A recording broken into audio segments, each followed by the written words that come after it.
하나님의 말씀은 이사야서 39장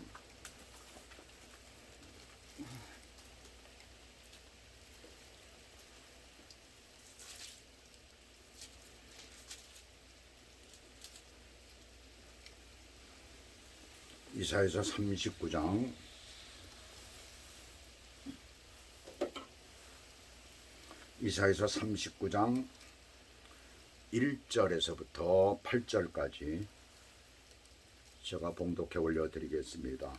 그때 발라단의 아들 바벨론 왕 무로닥 발라단이 히스기야가 병들었다가 나았다 함을 듣고 히스기야에게 글과 예물을 보낸지라. 히스기야가 사자들로 말미암아 기뻐하여 그들에게 보물 창고 곧 은금과 향료와 보배로운 기름과 모든 무기고에 있는 것을 다 보여주었으니 히스기야가 궁중의 소유와 전 국내의 소유를 보이지 아니하는 것이 없는지라.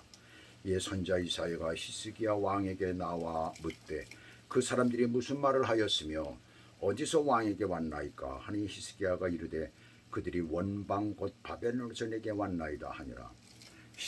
이사야가 이르되 그들이 왕의 궁전에서 무엇을 보았나이까 하니 히스기야가 대답하되 그들이 내 궁전에 있는 것을 다 보았나이다. 내 창고에 있는 것으로 보이지 아니한 보물이 하나도 없나이다 하니라. 이사야가 히스기야에게 이르되 왕은 만군의 여호와의 말씀을 들으소서. 보라, 날이 이르리니 네 집에 있는 모든 소유와 내 조상들이 오늘까지 쌓아둔 것이 모두 바벨론으로 옮긴 바 되고 남을 것이 없으리라. 여호와의 말이니라. 또 내게서 태어날 자손 중에서 몇이 사로잡혀 바벨론 왕궁의 환관이 되리라 하셨나이다 하니 히스기야가 이사야에게 이르되 당신이 이른바 여호와의 말씀이 좋소이다 하고 또 이르되 내 성전에는 평안과 견고함이 있으리로다 하니라. 아멘. 지금 전 세계는 아프간이라고 이렇게 쉽게 우리가 얘기를 하죠. 수도 카불이 탈리반에게 공격을 당하고 완전히 접수당함으로 말미암아 난리가 났습니다. 그래가지고 뉴스마다 아주 완전히 도배를 하고 말이죠. 아프간의 군대는 약 30만 명이라고 했습니다. 그리고 탈리반의 군대는 7만 5천 명이라고 해요. 자, 30만 명과 7만 5천 명은 몇 배 차이예요? 4배 차이잖아요. 4배 차이. 4배 차이가 되는데 또 거기에다 무기도 아프간 군대가 가지고 있는 무기가 미국에서 지급한 무기들이었기 때문에 최신의 무기입니다. 무기도 굉장히 좋다는 얘기입니다. 그런데도 탈리반에게 4분의 1의 숫자뿐이 안 되는 탈리반에게 급속도로 접수당하고 만 거예요. 증거에 패배를 한 것이죠. 자, 그걸 어떻게 생각합니까? 도대체 무엇 때문에 그렇게 됐을까?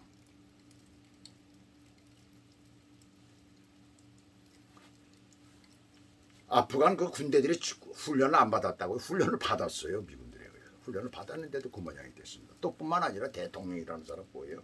현금을 실을 수가 없을 정도로 4대의 차에다 잔뜩 싣고 비행기에 실을 수가 없을 정도로 그렇게 해가지고 떠났다고 합니다.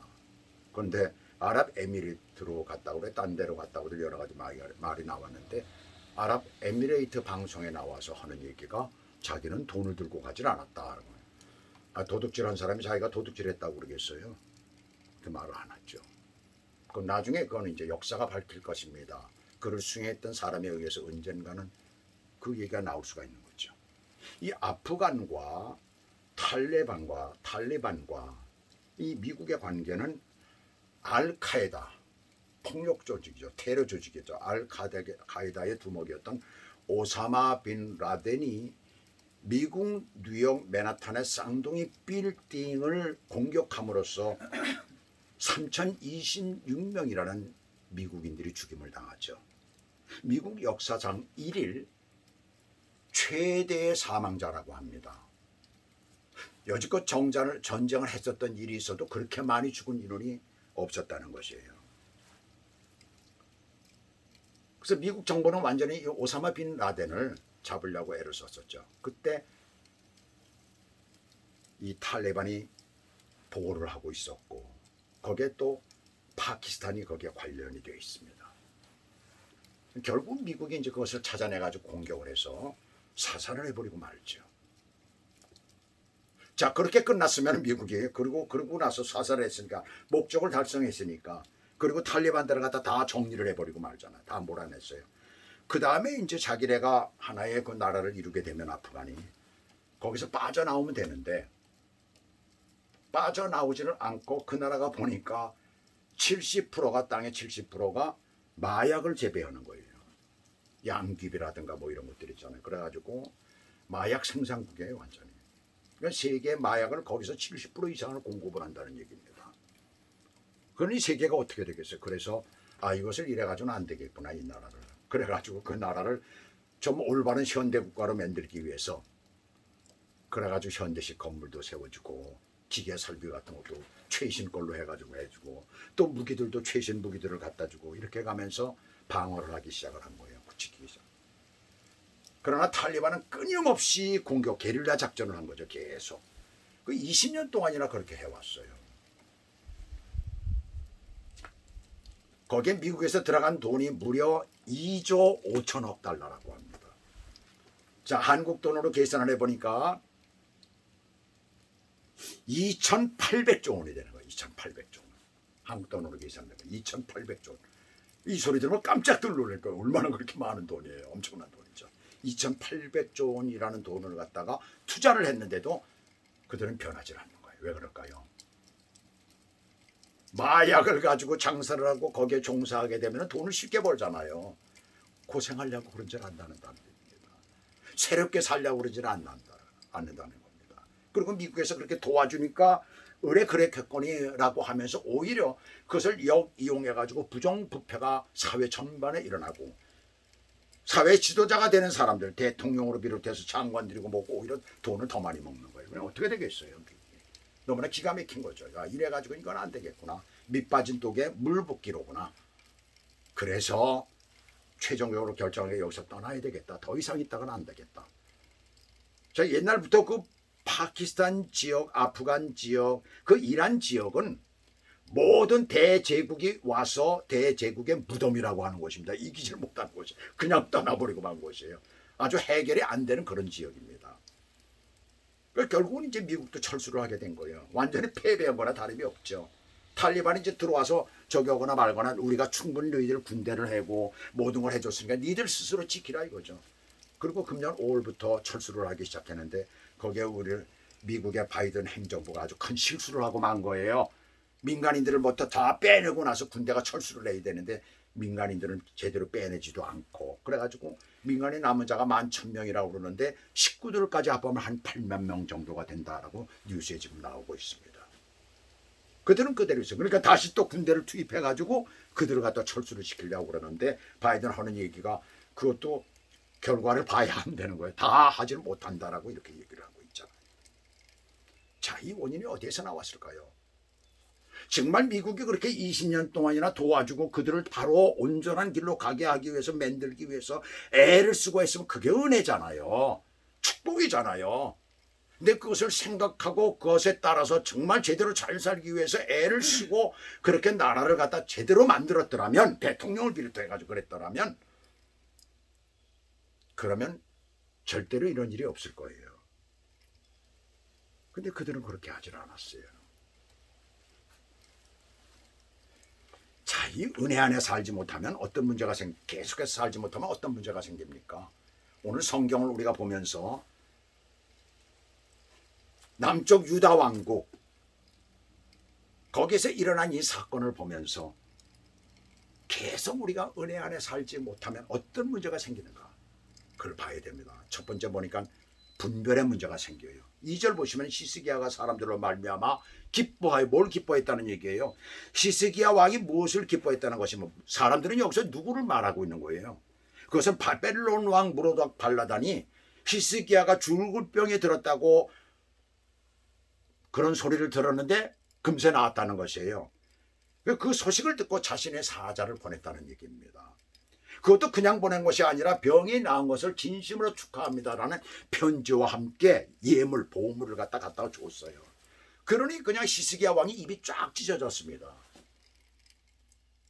자, 무로독 발라단이 이 바벨론의 왕이 그렇게까지 사자를 보낸 것은 의도가 있는 것 아니에요. 얘기를 들어보니까 전쟁에서도 이겼지, 또 병이 들었다가 죽을 병에 들렸는데 또 금세 살았다고 하지. 이게 도대체 뭐냐 이거죠. 자, 그러한 그들에게, 사신들에게 히스기야 왕이 지금 어떻게 합니까? 무기고를 갖다 딱 열어서 그래가지고 보여주고 있잖아요. 무기고뿐이 아니에요. 그 나라에 중요한 것은 다 보여줬다고 그럽니다. 한마디로 중요한 1급 비밀, 2급 비밀을 다 보였다는 것을 여기서 우리가 알 수가 있잖아요. 얼마나 참 기가 막힙니까? 참 말이 안 되는 것이죠. 이 일이 일어나기 전에 열왕기하 18장에 보시게 되면 시스기 왕 6년에 이스라엘 호세 왕 제9년에 북왕국 이스라엘이 멸망을 당하는 장면이 나옵니다. 아수르에 의해서 멸망당하잖아요. 그리고 8년이 지난 시스기야 왕 제14년에 아수르 왕 사네립이 대군을 이끌고 유다를 공격을 합니다. 모든 견고한 성읍들을 갖다 다 점령하고 드디어 예루살렘 성을 포위를 했어요. 성이 함락당하는 것은 시간 문제입니다. 그러나 하나님께서는 이스라엘 백성들을 불쌍히 여겼죠. 그들의 고통을 보셨어요. 또 뿐만 아니라 시스기야 왕이 하나님 앞에 기도를 합니다. 열심히 기도를 하잖아요. 그 순전함을 보시고 하루아침에 아수르의 18만 5천의 대군을 완전히 몰살시키셨어요. 자, 아수르의 주력 군대가 하루아침에, 그것도 18만 5천이라는 그런 군대가 다 죽어버리니까 아수르는 더 이상 전쟁을 치를 수가 없잖아요. 살아남은 소수는 자기 나라로 달아나버리고 말았어요. 이 소문은 삽시간에 고대 근동 전체에 쫙 퍼지고 말았습니다. 강대국 아수르가, 대제국 아수르의 군대가 그 조그만 나라, 남유다 왕국 그 조그만 나라를, 그 나라를 쳐서 점령도 하지 못하고 18만 5천이라는 군대가 완전히 하루아침에 멸망을 당했다니, 이게 도대체 무슨 일이야. 그 당시 기독교 역사를 연구하는 오늘날의 학자들은 이렇게 얘기를 합니다. 아마 풍토병에 걸려서 그렇게 죽었을 것이다 라고 얘기를 합니다. 근데 풍토병에 걸려도 그렇죠. 하루아침에 18만 5천 명이 다 죽어요. 성경 분명히 이렇게 얘기를 합니다. 하나님의 사자가 치셨다라고 기록을 하고 있어요. 아수르의 군인들이 다 죽고 남유다가 위기에서 벗어날 즈음에 그때 히스기야 왕이 귀중한 병에 걸려 죽게 된 거예요. 바로 그 장면을 여기서 지금 말하고 있습니다.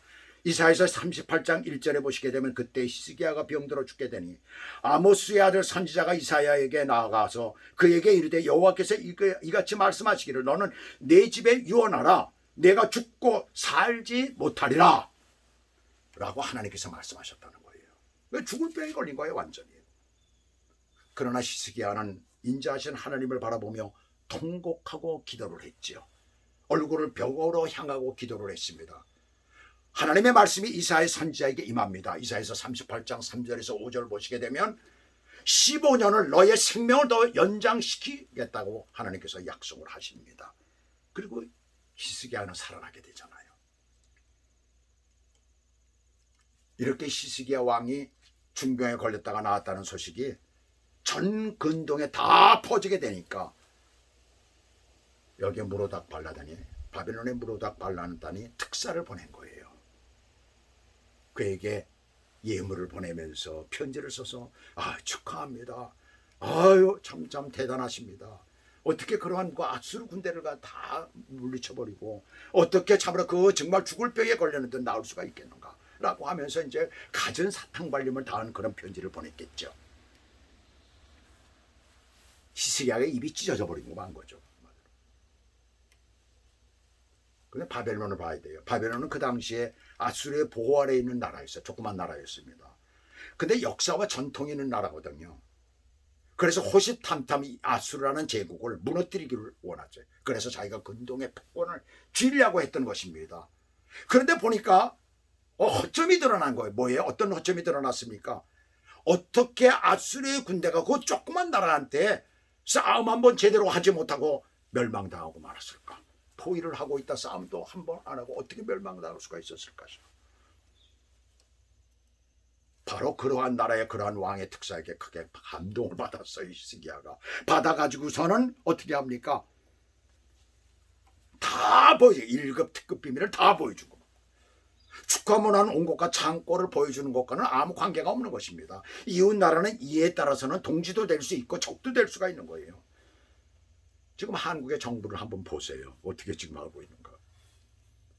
중국하고 가까워지려고 그러고 있잖아요. 자꾸 북한을 갖다가 저기서 평화무드를 조성하려고 그러고 자꾸 하려고 그러잖아요. 가장 가난한 나라잖아요. 백성들이 반대를 하는데도 자기들은 그렇게 지금 하고 있습니다.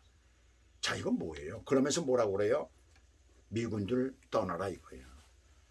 오늘 아침에 유튜브 거기에 이렇게 나온 걸 보니까 우리 조카가 보낸 것을 이렇게 보니까 미 대사관 앞에서 1460 며칠 동안 계속 1인 시위를 하는 아이가 있는데 뭐라고 그러냐면 미국은 당장 떠나가라 이거. 미국은 가라 이거야. 떠나버려라. 가장 우려하는 게 뭐예요? 미국이 떠나면 우리끼리 할 수 있다 이거. 살아갈 수 있다. 그건 뭐예요? 미국이 떠나가면은 그때는 완전히 적화 만들겠다는 것입니다. 사회주의 공산주의가 들어와가지고 미국을 지금 한국을 굉장히 어렵게 하고 있잖아요. 자, 이건 뭘 얘기를 하고 있어요? 70년간 동맹을 맺으면서 미국에 의해서 지금 한국은 이렇게 성장을 한 겁니다. 물질적으로 세계에서 가장 풍요한 나라 중에 하나예요. 미국에 와서 본 사람들은 알지만 미국에 우리 살고 있는 모습을 보면은 한국에 이렇게 사는 사람 없잖아요. 근데 그것을 잊어버렸다. 완전히 배반하고 마는 것이에요. 자, 그런데 여기 오늘 본문에 나오는 특히 그 당시는 오늘날 국제사회에 달라서 국제기구라는 것이 없었잖아요. 그래서 힘센 사람이 먼저 가서 점령해가지고 먹어버리면 끝나는 거예요. 그러니 나라가 큰 나라, 강한 나라가 가서 다른 나라들을 갖다가 먹어버림으로 말미암아, 점령함으로 말미암아서 완전히 대제국이 많은 것이죠. 그래서 최고 지도자인 왕은 시대를 분별할 줄 알아야 하고 상황을 분별할 줄 알아야 하고 현실을 분별할 줄 알아야 하고 사람들을 분별할 줄 알아야 국가를 올바로 경영하고 국민을 바로 다스리는 거예요. 근데 그것은 그때뿐만이 아닙니다. 오늘날도 마찬가지입니다. 개인의 신앙도 교회도 마찬가지입니다. 말씀과 사람과 영을 분별하지 못하면 언제나 마귀의 표적이 되고 먹이가 되는 것이에요. 그래서 빌립보서 1장 10절에 보시면은 사도 바울은 이렇게 말씀하고 있습니다. 지극히 선한 것을 분별하며 또 진실하여 허물 없이 그리스도의 날까지 이르기를 기도하고 있다는 얘기입니다. 로마서 2장 18절에서도 바울은 율법의 교훈을 받아 하나님의 뜻을 알고 지극히 선한 것을 분별하며 로마에 있는 유대 성도들에게 말씀하고 있어요. 이 두 구절에서 선한 것을 분별한다는 것은 무엇을 말하고 있습니까? 영적으로 같지 아니한 것을 분별하라는 것이에요. 어떤 사람을 상대를 하거나 어떤 곳에 들어가거나 어떤 것들이 내게 다가올 때 그것을 볼 때 영적으로 나와 같지 않다는 것을 분별해야 된다는 얘기입니다. 바로 사회주의 공산주의는 그런 것이에요. 적그리스도라는 얘기입니다. 마귀의 사주를 받은 적그리스도의 사상이요 이념이라는 얘기예요. 바로 그것을 이 사람 누굽니까? 지금 현재 이 사람이 히스기야 왕이 그것을 분별할 수 있어야 되는 것이었어요. 우리가 세상의 영을 받지 아니하고 오직 하나님으로부터 온 영을 받았으니 성령께서 가르치시는 대로 영적인 일은 영적인 삶은 영적으로 분별하는 것입니다. 그래서 늘 깨어 있어 성령 충만해야 하고 늘 주님 앞에 기도해야 되는 것이에요. 그렇게 온전히 사시기를 주님의 이름으로 축원합니다. 이렇게 영적으로 분별하지 못하면 문제가 생기죠. 무슨 문제입니까? 교만이 온다는 얘기예요. 바벨론 왕의 사신이 왔다는 말을 듣고 선지자 이사야가 한 걸음의 왕에게 나와서 묻죠. 그 사람들이 와서 무슨 말을 하였습니까? 어디에서 왔습니까? 라고 물어볼 때 히스기야 왕은 뭐라고 대답합니까? 무슨 말을 했습니까는 대답을 안 해요. 어디서 왔습니까? 이 말에 대해서는 저 멀리서 왔습니다. 가까운 이웃은 뭐예요? 동지도 될 수 있고 적도 될 수 있으니까 우리가 경계해야 되는 거죠. 항상 경계해야 되는 거예요. 그러면서 가까이 지내면서 경계해야 되는 것입니다. 언제나 전쟁은 가까이서 일어나거든요. 근데 멀리서 왔다는 거예요. 근데 멀리서 내 소문을 듣고 왔습니다. 바로 그 얘기 아니에요. 나라는 사람이 그렇게 많은 사람들에게 알려져 있습니다. 바로 이 얘기는 뭡니까? 그 히스기야 왕에게 교만이 들어갔다는 얘기예요. 한마디로. 자기를 높이려고 하는 그런 것이 있어요. 그 원천은 뭡니까? 마귀죠, 마귀. 인간은 바로 그런 욕망을 가지고 있습니다. 그 원천이 마귀입니다. 그래서 이사야서 14장 12절에 보시면 너 아침의 아들 계명성이여 어찌 그리 하늘에서 떨어졌으며 너 열국을 엎은 자여 어찌 그리 땅에 찍혔는고. 바로 마귀를 얘기를 하는 거예요. 사탄을 얘기를 하는 거예요. 그런데 이 말의 또 다른 의미는 뭐냐면 바벨론을 얘기를 하고 있는 것입니다. 바벨론은 두 가지 의미를 여기서 가지고 있는 거예요. 계속해서 보시면은 내가 내 마음에 이르기를 내가 하늘에 올라 하나님의 뭇별 위에 내가 자리를 높이리라. 내가 북극 지폐 3위에 앉으리라. 가장 높은 구름에 올라가 지극히 높은 이와 같아지리라 하는 도다. 그래요.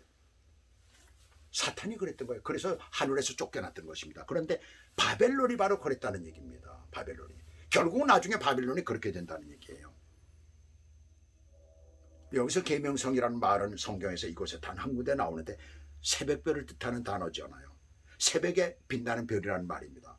바벨론 왕을 가리키면 그의 엄청난 야망을 뜻하고 있습니다. 극히 교만했던 바벨론이 하늘에서 떨어진 것을 말씀을 하고 있는 것이에요. 이 계명상이라는 말은 히브리어로 헬렐, 빛을 나르는 자라는 뜻입니다. 라틴어로서는 루치페르라고 하는데 영어로서는 루시퍼라고 하잖아요.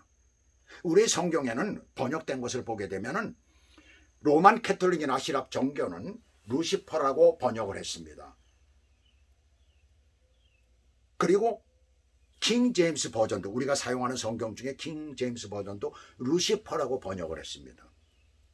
그러나 우리의 성경은 루시퍼라고 번역을 안 했어요. 왜 그럴까요? 두 가지 의미를 가지고 있기 때문에 그렇게 한 것입니다.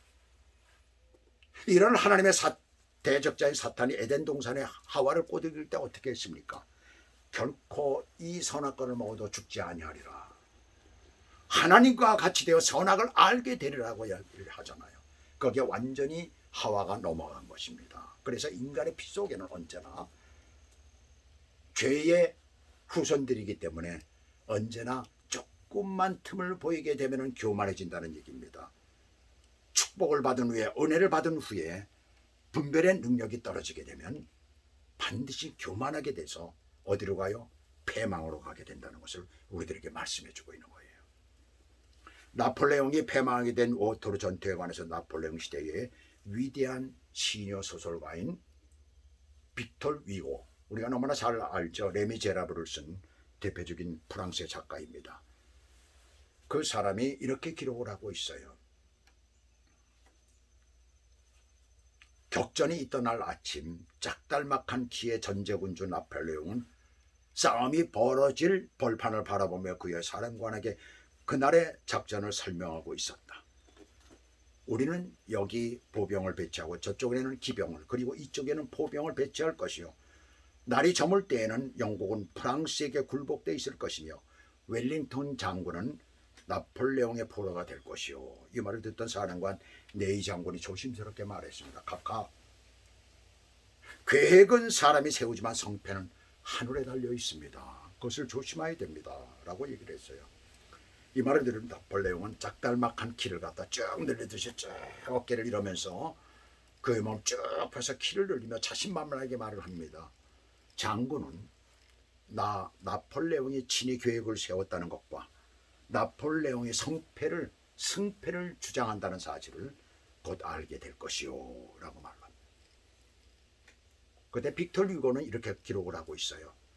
그 순간부터 이미 워터루 전쟁은 패배한 것이나 다름없었다. 하나님께서 비와 우박을 퍼부으셨으므로 나폴레옹의 군대는 계획한 작전을 자기들 마음대로 펼치지를 못했다. 그리하여 전투가 벌어진 그날 밤에 나폴레옹은 영국의 웰링턴 장군에게 포로가 되었고 프랑스는 영국에 굴복하고 말았다라고 기록하고 있습니다. 잠언 16장 18절은 우리에게 이렇게 교훈합니다. 교만은 패망의 선봉이 되고 거만한 마음은 넘어짐의 앞잡이니라 라고 말씀을 하고 있습니다. 교만은 위험한 것입니다. 우리 은혜 뒤에 반드시 이런 것들이 올 수가 있다는 것을 우리가 기억해야 됩니다. 오늘 마지막으로 7, 8절을 보시게 되면 우리 마음속에 교만이 들어오면 기도하지 않게 되고 기도하지 않으므로 방향을 또는 진리를 잃어버리게 되고 그 끝은 고난입니다. 자, 우리가 알기로 히스기야 왕은 어떤 사람이에요? 기도의 사람이라고 하잖아요. 아까도 말씀드렸잖아요. 아수르가 쳐들어와서 아수르 왕이 회유와 협박의 편지를 보냈을 때 열왕기하 19장에 보시게 되면 히스기야 왕이 편지를 받아보고 그것을 가지고 하나님의 전에 올라가서 그 편지를 펼쳐놓고 하나님 앞에 울며 기도합니다. 하나님께서는 그 기도를 들으시고 하나님의 사자를 보내셔 아수르의 18만 5천을 하루아침에 무너뜨렸다고 했잖아요. 근데 오늘 본문도 병대로 죽게 되었을 때 자기의 얼굴 낯을 벽을 향하여서 아무것도 보지 아니하고 벽을 향하여서 하나님 앞에 울부짖으며 기도합니다. 하나님께서 그 기도를 들어주시잖아요. 그래서 15년 동안이나 생명을 연장시켜 주십니다. 그런데 이해가 안 되는 부분이 있어요. 히스기야 왕이 이사야 선지자에게 바벨론에서 온 사자에게 보물고와 무기고 등 창고는 다 보여주었다고 했을 때 이사야 선지자가 하는 말이 있잖아요. 거기 뭐라고 얘기를 하고 있습니까? 6절 7절까지 보시게 되면 이런 말씀을 하고 있잖아요. 보라, 날이 이르리니 내 집에 있는 모든 소유와 내 조상들이 뭐라고 그래요? 다 바벨론으로 옮기게 되고 내게서 태어날 자손 중에서 몇 명이 바벨론 왕궁의 환관이 된다는 거예요. 이렇게 엄청난 일이 생길 것인데, 자, 내게서 태어난 자손이라고 그러면 뭡니까? 왕들을 얘기하는 겁니다. 그 후손들이 그렇게 된다는, 실제로 그렇게 됐잖아요, 나중에. 그런데 그는 뭘 하질 않아요? 기도를 하질 않아요. 8절에 보시면 뭐라고 하는가? 여기 보시게 되면 이래요, 보면. 히스기야가 이사야에게 이르되 당신이 이른바 여호와의 말씀이 좋소이다. 참 좋은 말씀을 했다는 것이에요. 옳은 말이라는 얘기죠. 하고 또 이르되 내 생전에는 평안과 견고함이 있으리로다 하니라. 자기가 살아가는 동안엔 평안과 뭐라고 있습니까? 여기 견고함이 있으리라. 자기 사는 동안엔 아무 끄떡 없다는 것입니다. 내 후손들이 어떻게 되는 내가 무슨 상관이냐는 것이죠. 그리고 기도를 하지 않는 것을 여기서 우리가 보게 됩니다. 자, 우리가 사랑하고 우리가 좋아하는 다윗 왕과는 비교가 되잖아요. 다윗이 바세바 간통 사건으로 인해서 나단 선자가 나와서 그것을 지적했을 때 그는 바울은 어떻게 해요? 그 자리에서 하나님 앞에 굴복을 하잖아요. 자기 죄를 회개하잖아요.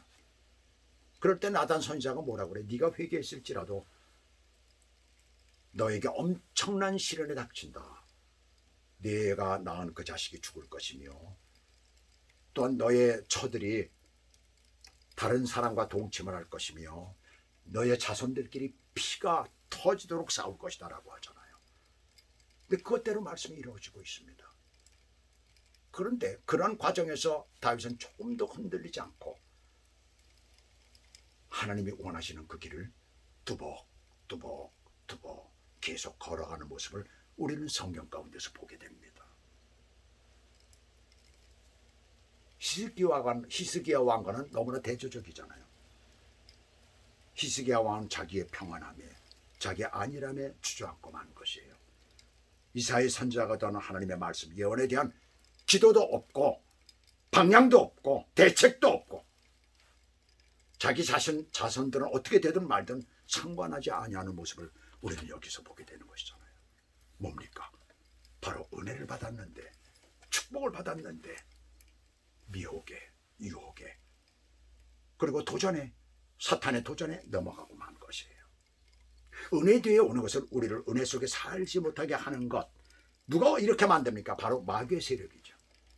은혜 안에 살지 못하면 분별의 능력을 잃어버리게 되고 분별의 능력을 잃어버리게 되면 교만이 오게 되고 교만은 우리를 패망의 길로 인도한다는 사실을 저와 여러분은 기억해야 될 것입니다. 그래서 우리가 평생 사는 동안에 하나님의 은혜 가운데서 주님이 기뻐하시는 삶을 사시기를 주 예수 그리스도의 이름으로 축복합니다. 기도하시겠습니다.